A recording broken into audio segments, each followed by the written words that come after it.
The truth is, this is the number according to Wikipedia and the length of time that it has taken for us to get here today. So that is from the beginning of humanity to where we are sitting here today. I also owe you a bit of a warning. It is a bit of a medical presentation, and therefore there's one or two slides that do border on gross, I suppose. So if you are a little bit queasy, I'll try to give you a heads up. So as I mentioned, it's a little bit of a different take on the world. It's a topic that I've been following quite closely over the last couple of months, and it certainly does have investment application. It's what's become known as synthetic biology or bioengineering. A couple of applications. Most of them can be extrapolated into commercial practice, which is the chart you're looking at over here. It's showing you basically the trajectory of earnings from the industry that we know as synthetic biology. In application terms, for industrials, you're talking about things like Sasol converting chemicals into fuels and biocarbons. You're talking about diamonds. I'm sure you've all seen the articles written of diamonds that are effectively man-made to a point that De Beers themselves can no longer tell whether they are made in a laboratory or dug out of the ground. So that's the industrial application. Crops, which is of course farming, things like drought-resistant crops, particularly important with changing rain patterns. And then finally drugs. This isn't the type of drugs that you take on a Saturday night and run down the street naked. This is a US publication, The Economist, and in that context it is more pharmaceutical orientated, which I'm going to try cover in a bit of detail. Before I do that, this is the basic premise of the presentation. It's a basic premise of you sitting here in front of me and me standing before you, because it's effectively the recipe of life. This little piece of coral, or at least it looks like a piece of coral, is effectively what is commonly referred to as a gene. It sits in your body. If you can picture the old stock exchange with those mag tapes with prices on, it's a little piece of coral that sits on that mag tape. It is your gene. That is the mag tape, which is commonly referred to as your DNA strand. If I take each one of you sitting here and I take your DNA out of your body somehow and I line it all up in a solid line, it effectively goes around the entire solar system 2 times in each one of your bodies today. So at a microscopic level, this is sort of what it looks like. There's a couple of interpretations. But what is particularly important to note at this point is the ones and zeros next to it. If anyone's got any sort of IT background or programming background, you'll immediately recognize this is computer code. What I'm suggesting here is we can take the human body and we can break it down into something recognized by a computer. So you are built by a recipe that computers understand, believe it or not. And this is a little bit of a history on our discovery of humanity and how the body works and how to create life. It started in the 50s where DNA was explored. It sounds a bit trivial today, but believe it or not, it was only 60, 70 years ago that we learnt DNA was part of our genetic makeup. It took us 20 years from discovering DNA to be able to cut and paste DNA. So if that mag tape is lined out, cutting pieces off, moving them along and re-sewing them into the body. 10 years thereon, in the 1980s, machines got involved so much for Mother Nature. And what I mean by that is machine coding can start to influence the genetic makeup of people. We strip out old messages and we can add new messages to the body. The 1990s, it sounds a little odd placed over here, but that is, of course, when computers and the internet goes mainstream. I'll explain why that's important in a moment. 1996, I'm sure some of you will remember Dolly. Doesn't really matter what publication you read. It was pretty much world news. And it was, of course, the first instance of cloning. So biocloning was successful. Anyone remember Dolly? The animal, sheep, correct. What people don't often realize is it wasn't the first. There was 277 failed attempts before they could clone an animal that looked identical from a laboratory, and it lived a healthy life thereafter. In the 2000s, for those that once again understand the biomechanics of a computer, it's all about switching on and off signals. So it's effectively a little switch 1,000,000 times that creates whatever you're looking at on a computer screen. Our bodies are no different. We've also, each one of those genes and zeros and ones can be switched on and off. Why that's important, for the first time ever in the 2000s, we're able to eliminate our natural-born fate. If I'm born with a predisposition to cancer because my parents have had it, I can now go through a process of genetic editing to switch off my disposition to getting cancer. In the 2010s, metabolic engineering became a thing. Pharmaceutical companies are still rushing towards this, and I'll explain how in a moment. But there were a number of diseases that humanity has suffered for years. Things like polio, things like malaria, HIV, which for all intents and purposes appeared uncurable. There was no cure that sat in nature that we could crush a plant and somehow address the disease. Not a problem, because all of a sudden, for the first time ever, we can create new substances not found in nature by stringing together brand new DNA that we engineer in a lab and effectively cure diseases like polio. Moving a little bit into the future space, the 2020s, machine learning, artificial intelligence, computing power, all those catchy phrases that we're throwing around as an industry at the moment. I'm going to talk about a very specific application. I say bring on the nerds.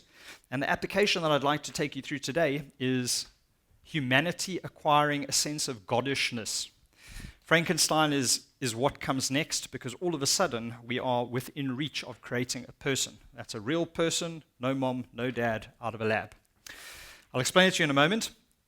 If that is the ambition, you can once again quantify it in terms of maths. So the task of creating a human being, and what's held us back historically, is, mathematically speaking, it is 43 times harder than it is than putting a person on the moon. Okay, so the challenge is immense, and it's immense because it's an ever-moving target. What you're looking at is a very simplistic diagram of what's happening in your body right now as you sit here. Effectively, there's that strand of your DNA, so your gene.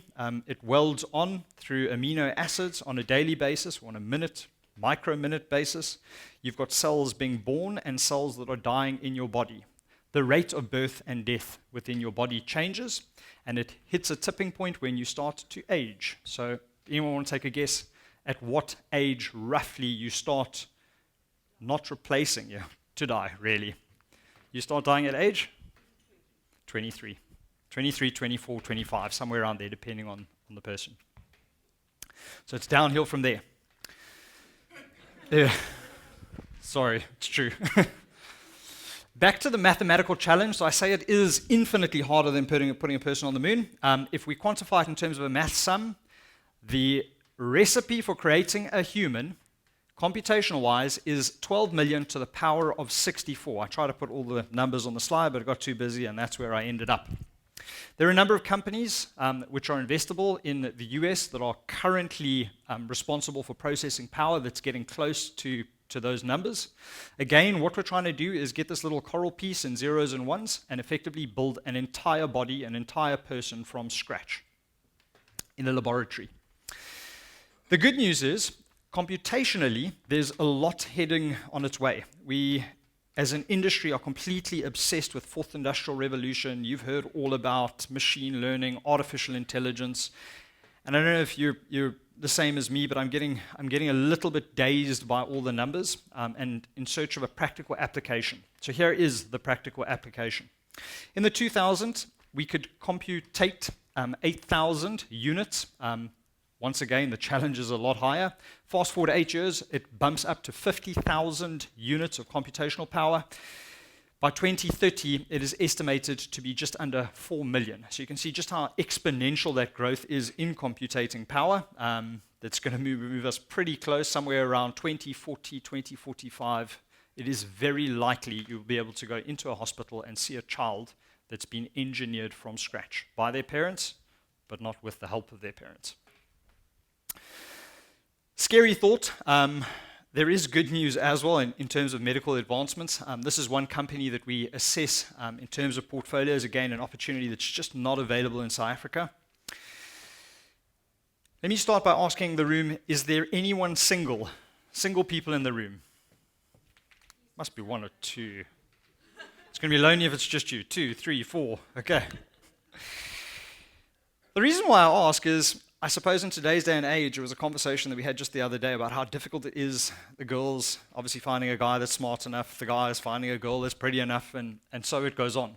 But if you are struggling today to find a person, this red line over here shows you how many people are born and alive on the earth at that particular year.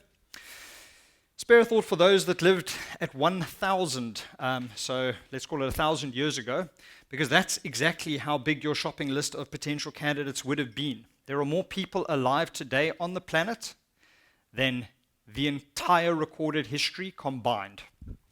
And it's not slowing down. You can see how it escalates.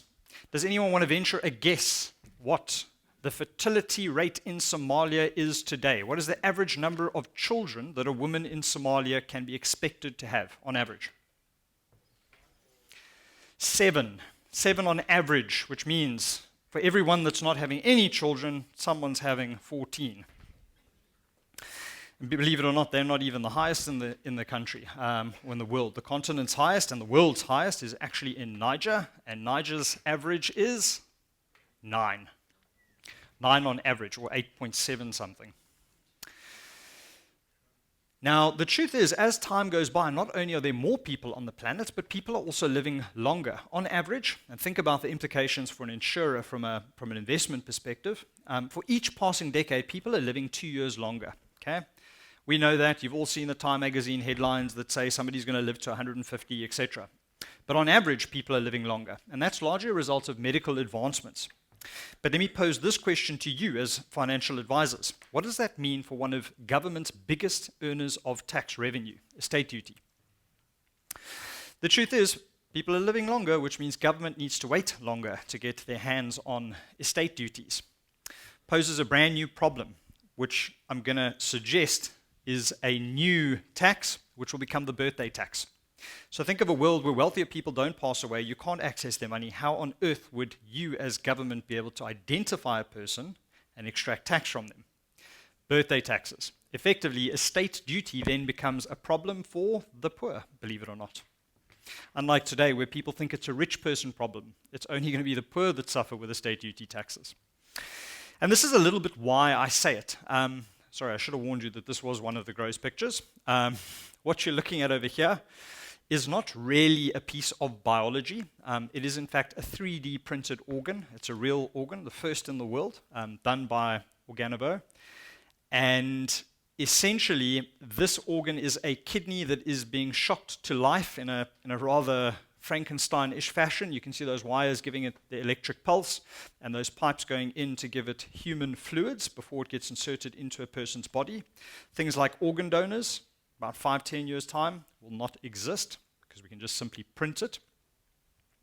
And this is a very interesting statistic that I got from, I think it was from Fortune magazine quite recently.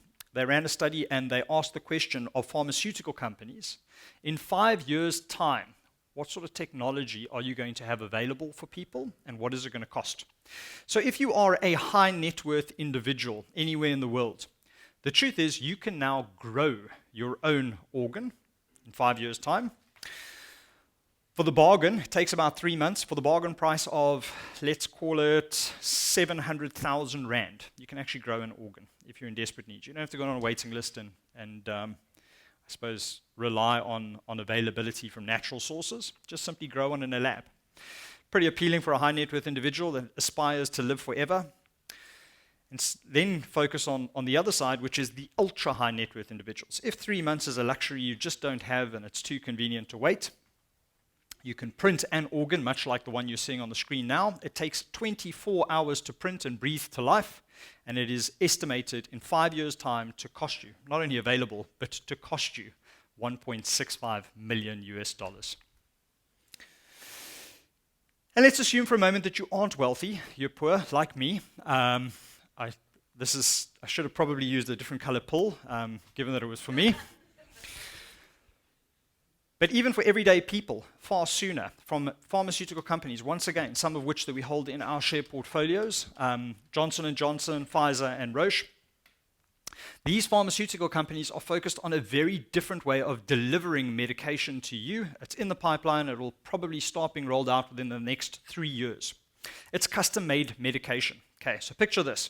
Today you feel a little bit off, you're not quite sure, maybe you're getting flu, you go to your doctor, you cough, you sneeze, he measures your heart rate, your blood pressure, he assumes you've got flu, you get a script, pretty generic, walk to the pharmacist, get your medication, sort of roughly take whatever everyone else is taking and hopefully you feel better. If not, you go back the next day. Bit of guesswork.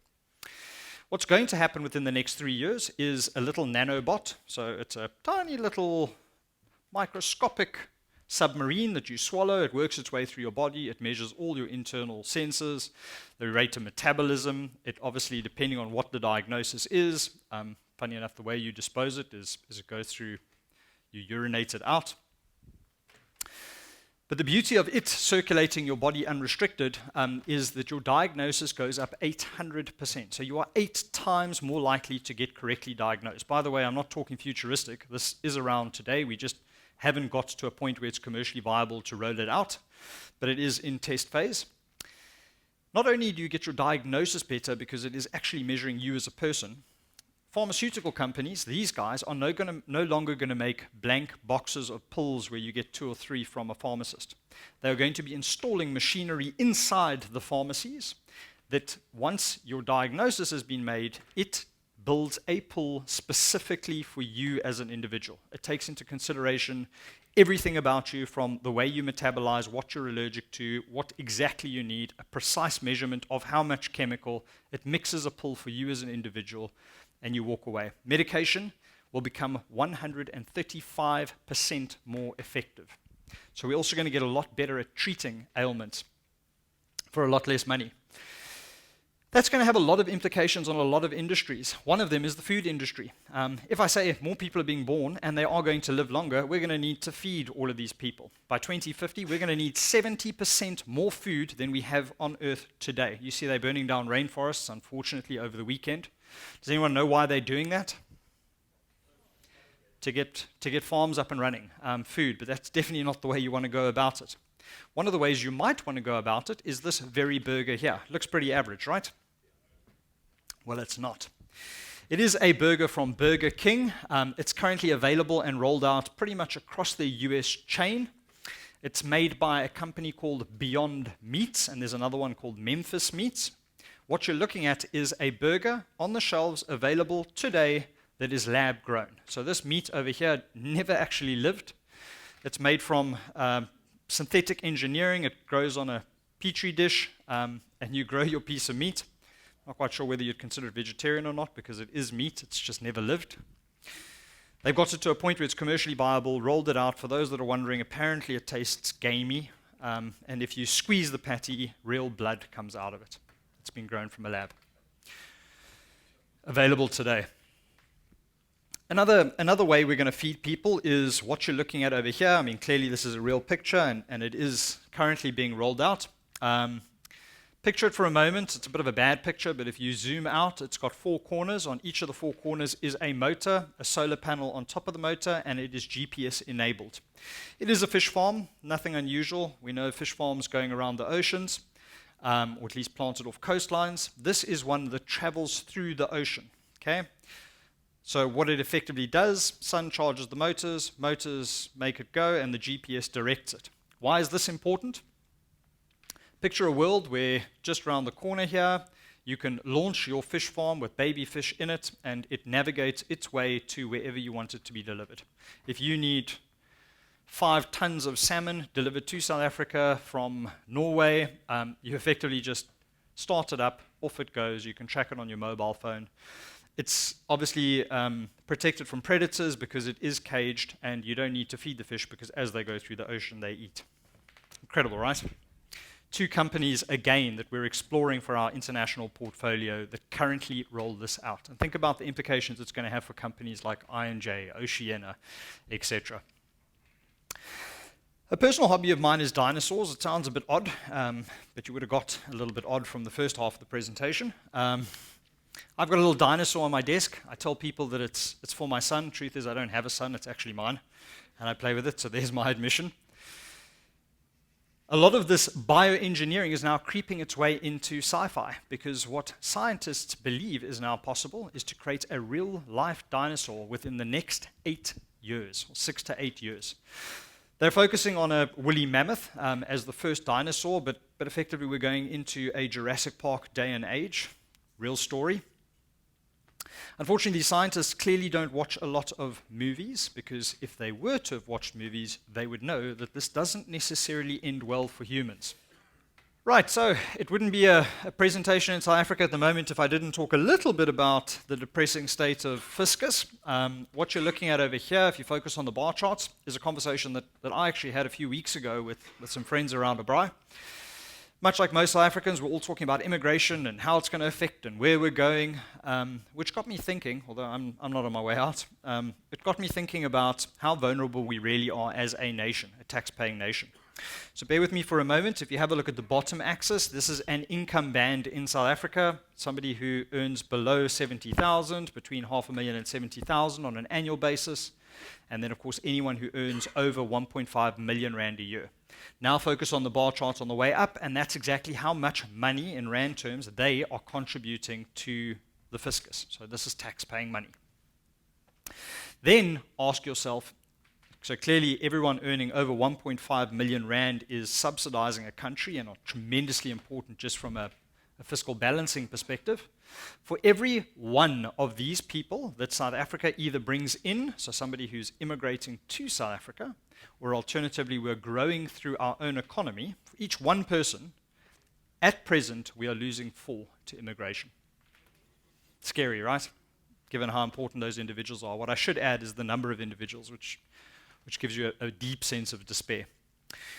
This is the current layout of these wealthy individuals in South Africa. So for those looking at building books, this is where you'd find wealthy clients. The gray bubbles show you, and the percentages, exactly what percentage of South Africans' high net worth individuals currently sit in a city today. So about 1/4, so a quarter or 26% of high net worth individuals today currently reside in Western Cape.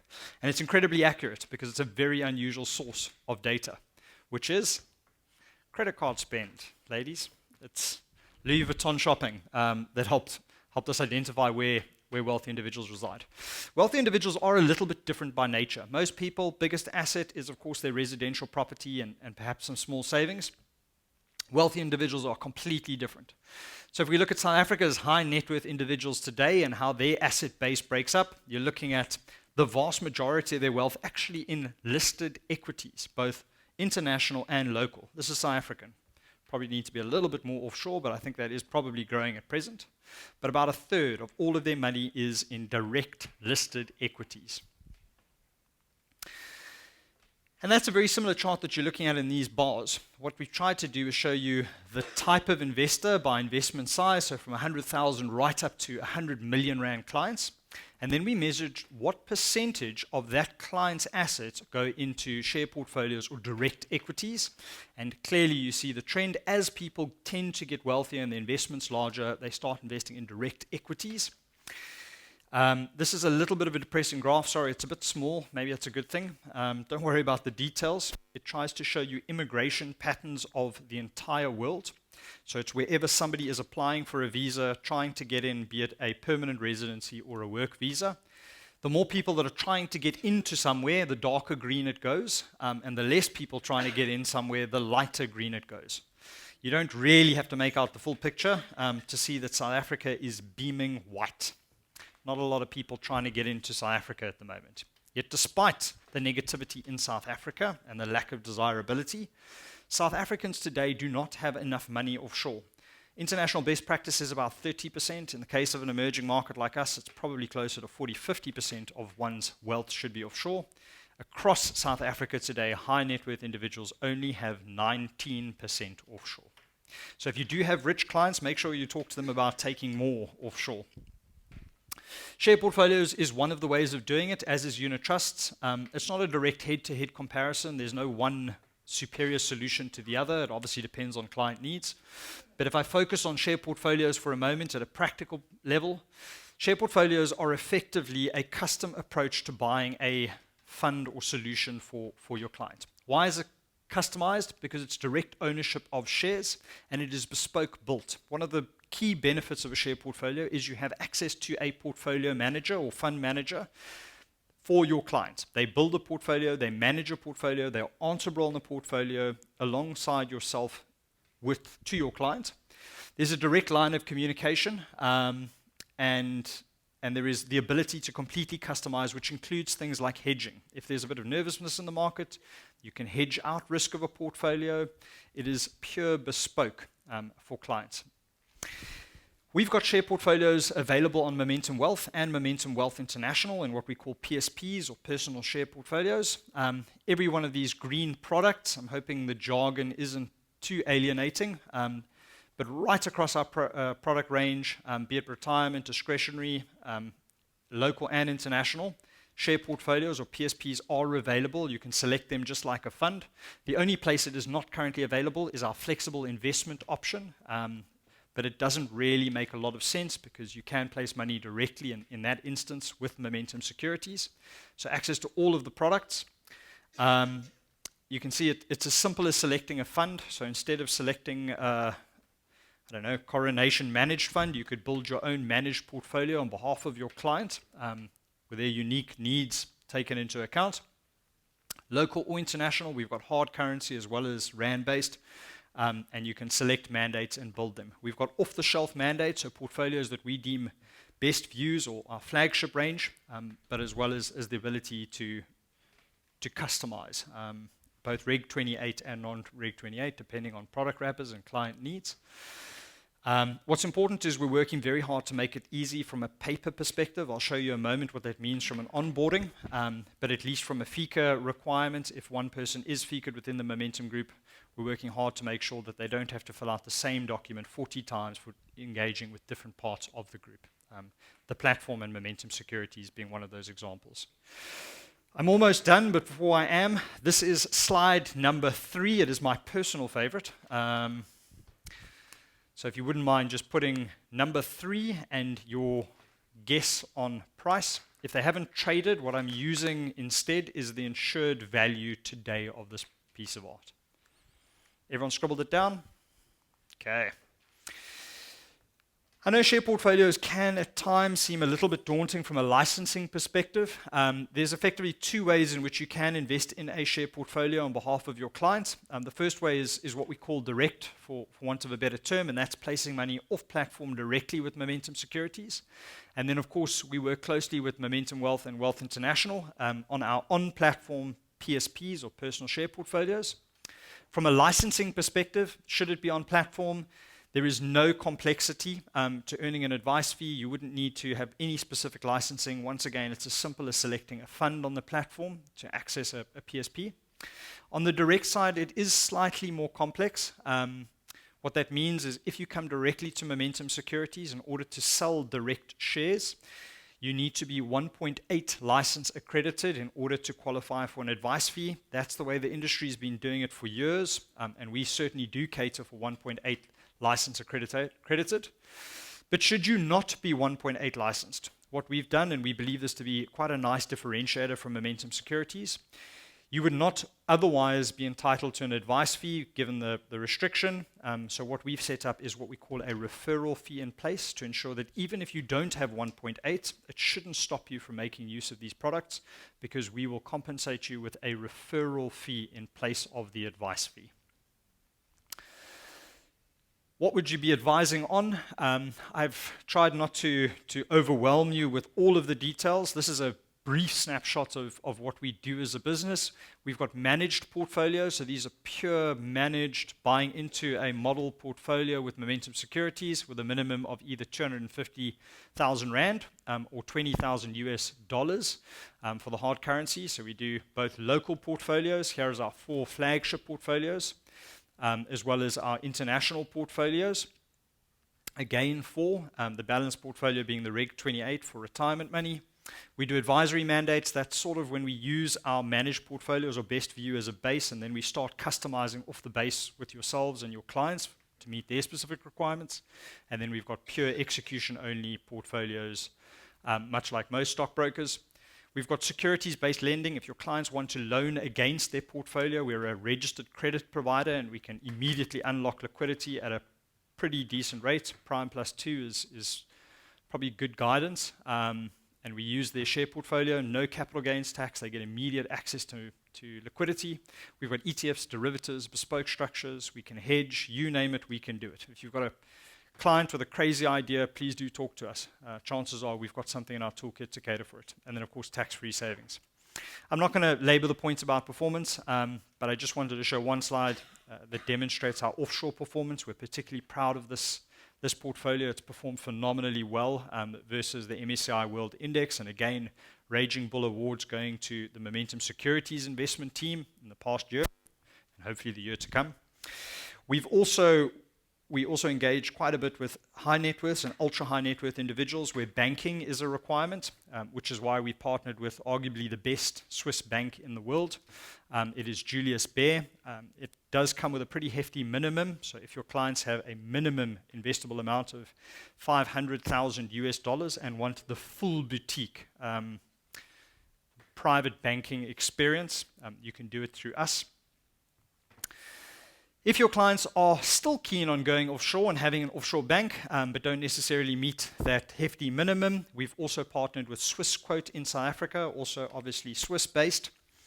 It is absolutely incredible. If you don't know about it, please, you have to see this. If you remember nothing else, I think this is the one thing to remember from the presentation.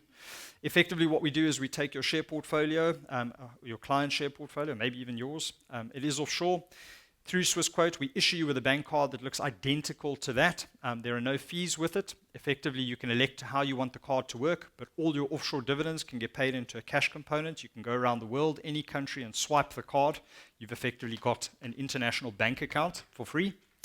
Or alternatively, even if you don't have enough cash in the portfolio, you can use your share portfolio as collateral. You can spend against your share portfolio, and when you return to South Africa, you can settle the bill. An absolutely awesome functionality. We operate in a world where ease of business is a priority. We spent a lot of time and we've finally finished our new onboarding process, which is launching this month. It's currently in test and going well. It is onboarding in terms of onboarding you as a financial advisor and your clients, trusts, you name it. We can onboard everyone fully digital in a matter of clicks. We are the first stockbroker in the world to do it in clicks, and it probably takes you about 3 minutes to become a client of Momentum Securities now. As I mentioned, ease of business is an absolute obsession for us. We really do want to make it easy for you to do business with us and your clients. We do believe we've got the easiest onboarding process. Please do talk to your BC about how to become onboarded with Momentum Securities and your clients. We've got license flexibility to complement and to accommodate whatever licensing categories you've got, to be a Cat 1, Cat 2, 1.8 or not. We've got local and international portfolios and dedicated portfolio managers, which are Cape Town based, which I'll show you in a moment. And then finally, market commentary. This is an example of market commentary. If you're not currently receiving our commentary and you want to, please let us know, your BC or your portfolio manager. Your portfolio managers, we've got a team of portfolio managers regionally based. We do have offices here in Cape Town as well. Our 2 portfolio managers, one of which, Skuman, who is here today. There's their details on the board, as well as Bram. Please do make contact with them. You can do so via your BC if you don't have their contact details directly, or alternatively, you can grab them off here or chat to me afterwards. And that brings an end to my presentation. So thank you very much for listening. I hope I didn't overstay. Before we run off, what I'd like you to do is once again, just have a look at the piece of paper in front of you. These are the 5 paintings that I've shown you in a bit smaller a version. What I need you to do right now is to rank them from most expensive to least expensive by number. So 3, 2, whatever you deem as most expensive. And then alongside your ranking, please place the price of the most expensive, or at least your guess on the price of the most expensive guess. Once you've done so, please hand it to the person sitting next to you. Not that I don't trust you, but I'm going to find it difficult to convince you that I do trust you. Hand it to the person next to you, and then I'm going to go through the paintings in 60 seconds from cheapest to most expensive. Okay. Is everyone ready?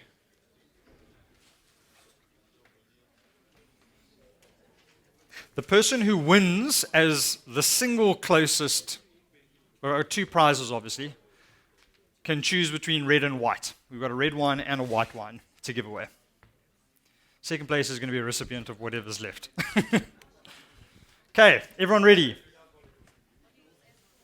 You, sir, look a little bit suspicious. Google much lately. Okay, right, so the cheapest painting today is my personal favorite. It's hanging in National Gallery at the moment. It's a relatively small piece of art. I can see you got the numbers horribly wrong. It's 380 million rand. And it's quite a dramatic picture. This was number 3. Sorry, I should actually have it here. This is number 3. It's actually a rather sad piece. It was done in the 1700s, and it is a grand old warship that's been taken away by technology. So it was supposed to be a sad picture. This is number 2. It is actually a record breaker. It is the most expensive piece of art ever done by a Chinese artist, sold recently. For anyone who did pay the 500 million rand for it, at least they got a big picture. It takes up pretty much a wall, and it looks like wet string on a canvas. Number 3 is this weird one. You can see how the price skyrockets. Somebody actually paid 1.3 billion rand for this rather unusual piece of art.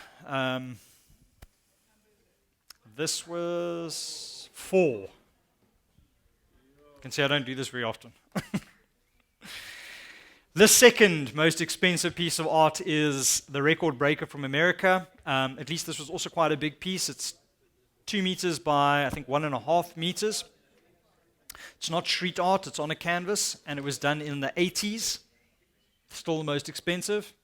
And the winner is this kindergarten painting. I tried to cross the name out on the first slide, but this is, of course, a Picasso. I think 1 or 2 people might have recognized it. It goes as one of the most expensive pieces of art today. I mean, that is a disputed comment. But this particular piece recently changed hands for the bargain price of 2.5 billion rand. 169 million US dollars. It went to an American buyer. Okay, show of hands, quickly. Who guessed the right painting? 1, 2, 3, 4, 5, 6. 6 of you. Okay, what I'm going to do is I'm going to ask, keep your hands raised. Anyone guess below 500 million rand? Anyone below 1 billion rand? Below 1 billion? No. So keep your hands up. Apologies. I'm trying to get to the closest. So if you've guessed below, please drop your hand. 1.5 billion rand. Okay. Winner 1. Sorry, what was your number? 50 million. Sorry, and you guys? I missed the hands. 30. Sorry, you, sir? Did you guess correctly? No, out. 120 million. Okay, that's the going second place. And yours was? 2 billion. Has anyone beat those 2, or are these the 2 winners? What wine would you like, white or red? And I'm guessing you would love white. There we go. Thank you. Sorry, is there any questions before I run off?